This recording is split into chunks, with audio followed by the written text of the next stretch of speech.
அது என்ன எம்டன்? அது முதல் உலகப் போர் காலகட்டம். பிரிட்டிஷ் பேரரசுக்கும் ஜெர்மனி படைகளுக்கும் நடுவில் மிகப்பெரிய அளவுக்கான போருங்கிறது நடந்துகிட்டு இருந்துச்சு.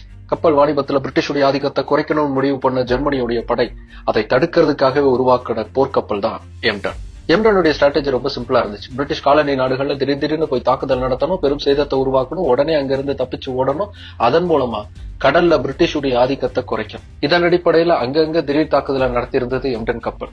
1914 செப்டம்பர் மாசம் 22 எம்டன் கப்பல் மதராஸ் துறைமுகத்துக்கு நெருக்கத்துல வந்துச்சு.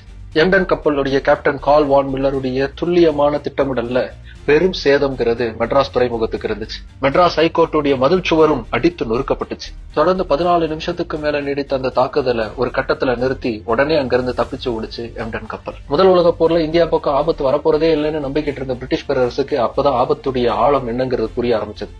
இந்தியாவுடைய எல்லா துறைமுகங்களையும் பாதுகாப்பு அதிகப்படுத்தினாங்க. இந்த எம்டன் கப்பல் நடத்தின தாக்குதல் பற்றின ஒரு கல்வெட்டுங்கிறது சென்னை ஹைகோர்ட்ல இன்னைக்கும் இருக்கு. பிரிட்டிஷ் அரசுக்கே கண்டுல விரல விட்டு ஆட்டின அந்த எம்டனுடைய பேருங்கிறது நம்மளுடைய சொல்வழக்கிலே நிலைச்சு போச்சு.